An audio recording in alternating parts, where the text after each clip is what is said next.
Like, comment, share, and subscribe. Pause the video right now to check out my social media, my radio show, and thatdrummerguy.com. And most of all, enjoy the following presentation.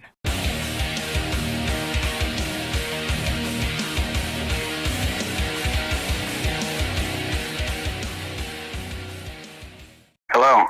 Hey, how's it going? Good, how are you? I'm doing good. Thank you very much for taking time to do this interview. Yeah, no problem. Well, awesome. Well, of course, we're here to talk about the brand new standalone album from Knife to Glitter, which just came out back in December. I've gotten the chance to be able to check the album out since then, and it's really awesome to see after all this time and everything that went into the band that there was a way to be able to show off what the band was all about in recorded form, and I really love what you guys did with the album. Awesome, thank you. Oh, not a problem. So, for those that may not be familiar, what was Knife to Glitter all about? Well, that kind of changed from where it started. When we first started in 2003, 2004, it was more of like a kind of metalcore grind, etc. We kind of initially met on our common interests of like Poison the Well and metalcore, stuff like that. And then it quickly became more like kind of chaotic and influenced by, more like mathy kind of bands with blast beats and breakdowns and stuff. And we had two different singers that we went through over the first few years. And after the second singer left, the music that we had been writing at the time was a lot less metalcore and more kind of in a progressive metal feel with more grooves, more jazz influence, still heavy, aggressive with, blast beats and stuff, but it was further away from the hardcore side of things and a little more proggy. Yeah, and a lot of great left-of-center moments that are going on there, a lot of unexpected twists and turns that just make it a really fun listen. Yeah, it was kind of, I felt like we were sort of transitioning at that point, and the last song written for that album is the one called Permanent Baby Snow Pants, and that one is even less chaotic and more groove-oriented, and then the band kind of just like sputtered out, and I felt like that was a hint at where things may have gone, but that's all that happened, so that's the way it goes. Yeah, and it's funny because that's actually one of my favorites on the album. I mean, I love how when you're listening to everything before it, I mean, you weren't necessarily expecting a song like that to show up on the album, but then when you hear it, it fits so perfectly. Right, yeah, it's like it fits the overall sound and vibe, but it is a little more straightforward than the others, but it still shares some of the qualities as well. So with that, I mean, obviously with pretty much any band, no matter if they are going to this day, they just started out, or a band from decades ago, there's always trials and tribulations that goes into a band, and whether it's getting your first album out, the first tour, whatever the case is. What went into the decision to finally release these songs so everyone can check them out? Well, this album was 8 years in the making. I recorded my drum tracks in one day 8 years ago.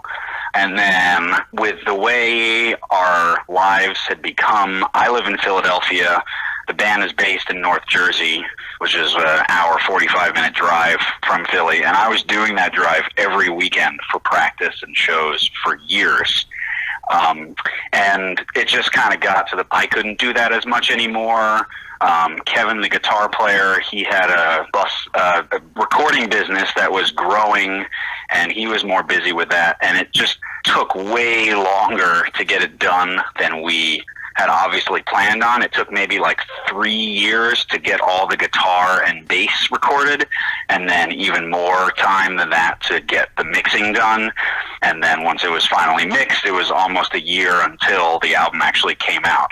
So we were pushing the whole way, and the intention was to get it out a lot sooner, but it eventually happened. Yeah, and I'm really glad to see that it did happen, too. I mean, obviously, the trajectories of all the guys in the band went on to do some really awesome things, but it's great to see where you guys came from with this band, seeing what you guys were capable of then, and just, it's really cool to see the songs that you guys were able to come with, and, 8 years in the making, just seeing some quality songs come out.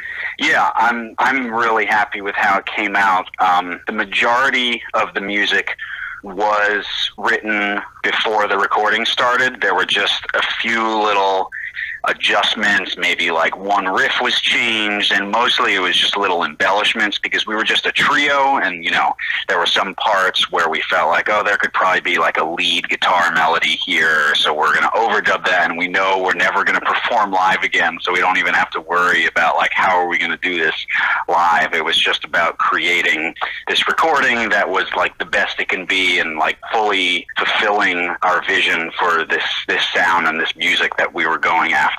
Yeah, and that's a really important thing. I mean, obviously, when the notion is there that there's going to be no live shows that's going on there, that just focusing on trying to make the best possible sounding recorded album. And I'm glad to see that you guys did go that route, just making sure that everything was as good as it could possibly be.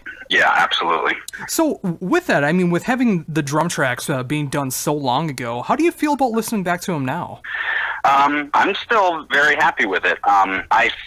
We had been playing those songs regularly, and I felt like I was in, good form, good physical shape playing those songs, and I felt very comfortable with them. We've been playing them live and rehearsing them so much for years at that point.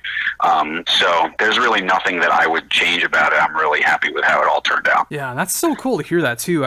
And in preparation for this, I was looking through YouTube, and I seen some of the drum videos that you did with recordings that made it onto the album, but just seeing some of the drum playthroughs that you did, and you just look so comfortable while you're playing the songs, and it's just so cool to see that in comparison to the music. Yeah, so those videos were the demos. Okay. None of those were the actual album, and so Kevin runs Backroom Studios in Rockaway, New Jersey, and so we would rehearse there, and we had the luxury of having a recording studio down the hallway.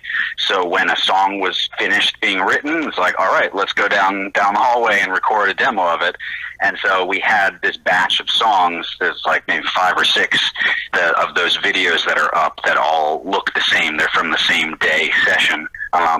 And so those were the only recordings of those songs for a long time, and that was how people were listening to them. And we shared them with some people, but there was no actual real release of those except for on the YouTube video. Yeah, I was wondering about that too. I mean, obviously with quality changing and everything like that, I wasn't entirely sure what was done like in post-production or whatever, but just the fact that, again, I just gotta say, it's just like you look so comfortable playing those songs, you look so happy playing those songs. I mean, it's really cool to see that despite those being demos, just like being able to see that passion being there.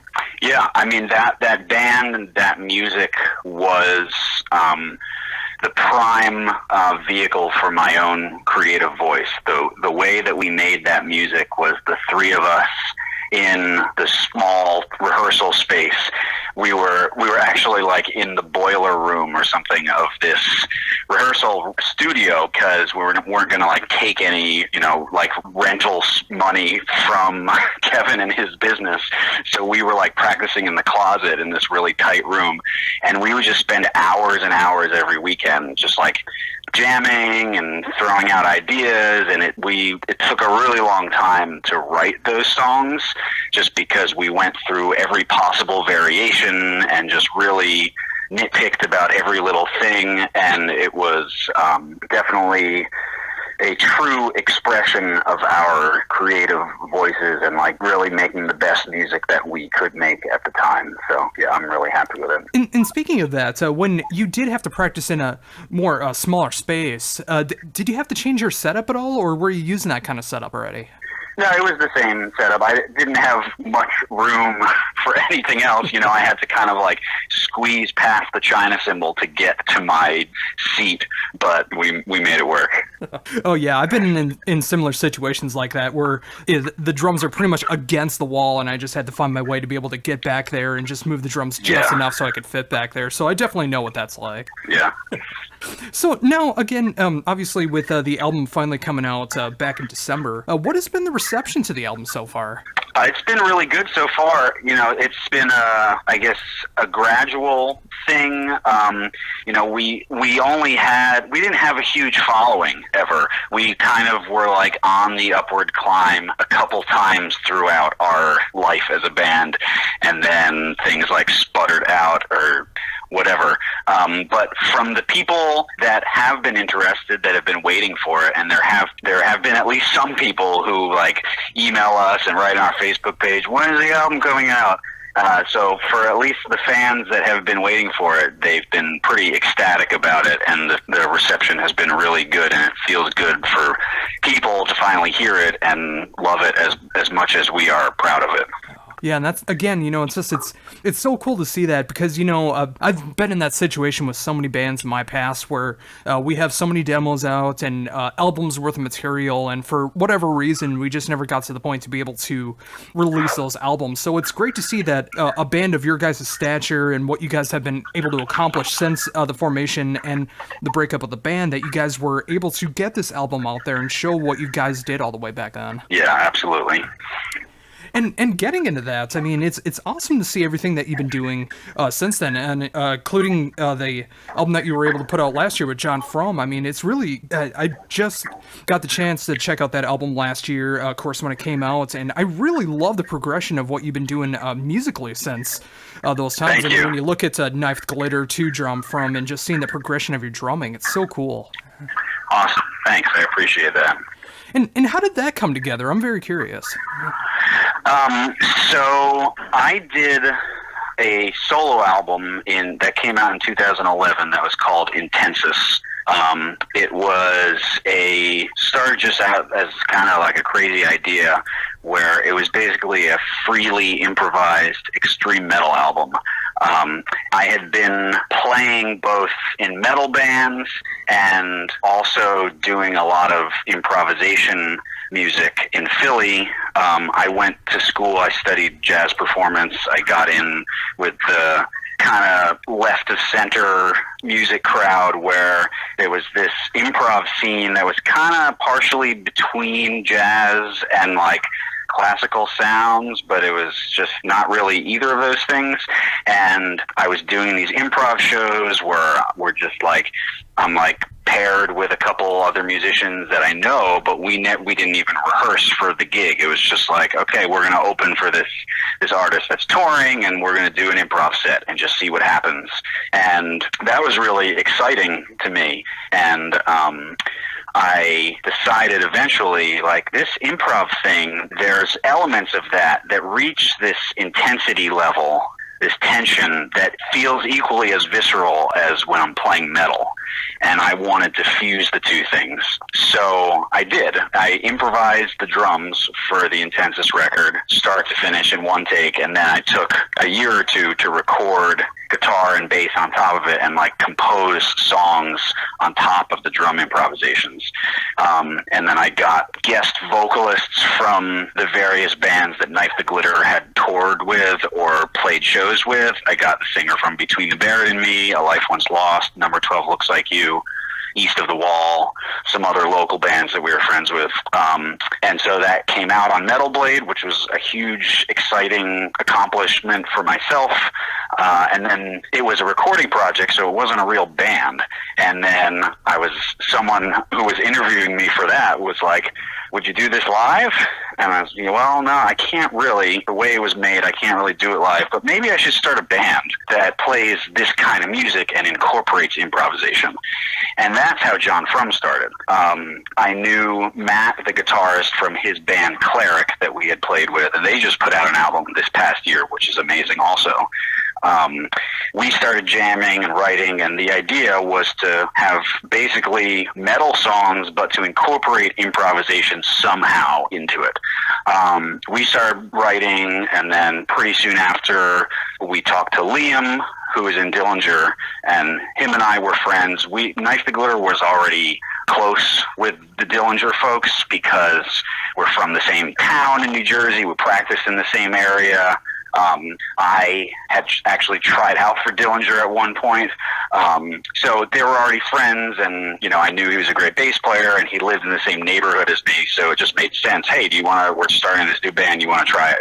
And so he got into it, and once it was the three of us writing, things morphed. We kind of found our own sound as the three of us writing together in a basement, just like Knife the Glitter wrote together. And so there were still elements of improv in some of those songs. We found it was pretty difficult sometimes to how do you figure out how to put improvisation into like tightly composed complex death metal. It's a little harder than maybe we thought, but we managed to get it into some parts, and the aim is to do it more in the future. But that's how John Frum came about. Yeah, and it's so cool to hear that too. I mean, the more I listen to the album and just like all the crazy stuff that's going on there, I mean, there's some moments even with it being improv, it feels like it was just written specifically for that. It feels like you guys just worked up so much for that, and it's great to see all those improv moments mixed in with everything else that's going on there. It makes me very excited to see what you guys are going to be doing in the future. Yeah, it is really exciting. I feel like that is a pretty untapped area in metal. Not many bands are doing that. Sumac, which is Aaron Turner from ISIS, it's his latest band. They're one of my favorite bands, and they do a little bit of that live. I didn't even realize that from listening to their albums, but when I saw them live, I'm like, oh, they're like kind of jamming it out. At the end of this song or this part, there's this kind of like free noise section. And I think that's a place where a lot of high-level bands could explore and like create a little more spontaneity and more intense moments when they don't even know how things are going to end up, within a song. I think it's a pretty cool thing to explore. Oh, very much so. I mean, there's some bands that kind of explore that for like some like solo sections. They might expand upon it or something like that. But being able to have like that spontaneity and that improvisational moments in there. I mean, I'm glad to see a band like this being able to explore that, especially in a live setting. Either making things shorter, making them longer, going to different styles. Whatever the case is, especially when it gets into the live setting. I mean, there's so much to be able to explore there. Yeah, right now it's, like I said, we're still trying to kind of figure out how to bring more of that into it within a structured song. So right now it's either like a free improv section in between songs as part of the live set, so the music is just continuous and we know how that one song kind of deteriorates, and then we know how we'll lead into the next song, and then the middle part is just we do this kind of thing and we know the vibe that we're going for, but it's just not exactly planned exactly what we play. And then the other parts are the solo sections where, at least for the time being, like we know how long it is, but the actual things that we're playing, we're just kind of like shredding all together and, like improvising and riffing off of each other and just kind of like going crazy, because that's the idea of the part. And speaking of that, I mean, when it comes into your playing, but before all of this came together with John Frum, were you ever doing like those kind of improv moments on the drums, like messing with fills or like styles or anything like that, or did you try to keep it as close to the song structure as possible? Are you still talking about in John Frum or in anything? Or in anything, yeah. It just depends. With Knife the Glitter, I think that most of the fills and things that I played were pretty exact, and like in the writing process things changed, but I eventually knew like exactly what fill I wanted to play. But other bands, I've played in a number of other bands that incorporate more improvisation, that are kind of a mix between like jazz and metal or jazz and rock. So I have a lot of experience with varying degrees of improvisation in the music. Yeah, and it's great to see that from both sides. I mean, whether you have to do everything note for note or there's a lot more of that stream of consciousness style playing. I mean, it's great to see that you're able to adapt to both situations. Yeah, I can credit that to my music education that, forced me to be able to do that and kind of, feel the beat and know the form of the song and just have that in my head going while I'm also letting the ideas flow freely out of my hands and feet. And so with that, I mean, with having more of this inspiration with the improv with John Frum, has that inspired more of any more of the drumming creativity on your side? It pushes me to try and come up with new things. I think probably any musician can remember a time where they're playing and they feel like I'm just like doing the same thing all the time. Like I need something new. And so those improv moments can be a good time to explore that. Like, how can I play this part differently that's not the obvious thing that I would always do? So those moments are good. Oh, absolutely. And with that, outside of the improv, is there like any specific drum things that you're working on lately? Like any styles or patterns or anything like that? Not specifically, honestly. I don't get a whole lot of time to practice drums. I'm a full-time music teacher, and I give private lessons on top of that. I play a lot more guitar, actually, like weekly, than drums. So right now, John Frum is like gearing up to play a couple shows, and I'm just like trying to get back in shape. Just like playing 16th notes on the pad, you know, at the highest BPM I can to just kind of work up my stamina. And then, yeah, it's really all about just like keeping in shape to play that kind of music. So I wish I had more time to kind of expand my craft, but at the moment I don't. Oh, totally understandable. But with that, I mean, how is that being able to like teach music for full time? I mean, whether it's like full on teaching or doing private lessons, how is that feeling for you? I think I love it. You know, if being able to make a living just playing music is obviously pretty difficult, especially when you're playing weird, abstract, whatever music. So really, for me, the next best thing is to be teaching music. You know, I started teaching music over 10 years ago, and I enjoy it. I love it. I still have time to make my own music, so that's pretty much like the best of both worlds. And with that, is there like any moments specifically for you where it's like you learned something from a student where you started incorporating it into your own playing? I mean, maybe I've had to think about something that I do more to just explain it. And then maybe that will kind of focus in on my own understanding of something when I actually like had to think about it and explain it to someone else. Yeah, you know, that makes a lot of sense too, because a lot of people learn things in different ways. So, you know, being able to adapt and being able to teach two different types of students and being able to adapt in that situation is very helpful. Yeah, definitely. So on top of that, I mean, obviously with being able to promote Knife to Glitter, being able to promote John Frum, all the music that you do outside of your own playing, is there anything else that you got going on or going to be coming up in the future? So I've actually started working on the next Intensis record. Oh, nice. Which is exciting. I've had, you know, because it starts with recording the drums. So I recorded some drum tracks recently. I had some other drum tracks that I recorded a few years ago that I had kind of like just started getting guitar stuff, and then just life happened and I didn't have the time. But now I have more easy access to a studio, and so I can do that like whenever I'm on break from work, basically, is like I'll get in the studio and spend as many hours as I can working on that. So starting working on the new Intensis, and I do some of my own just like for fun, like metal cover things. Like I've done 2 Beatles covers in a metal style where I'm playing everything and singing. And I did a metal kids album because I'm a dad and I'm hearing all these kids songs, and then I start hearing metal versions of them. So I did that just for my own amusement.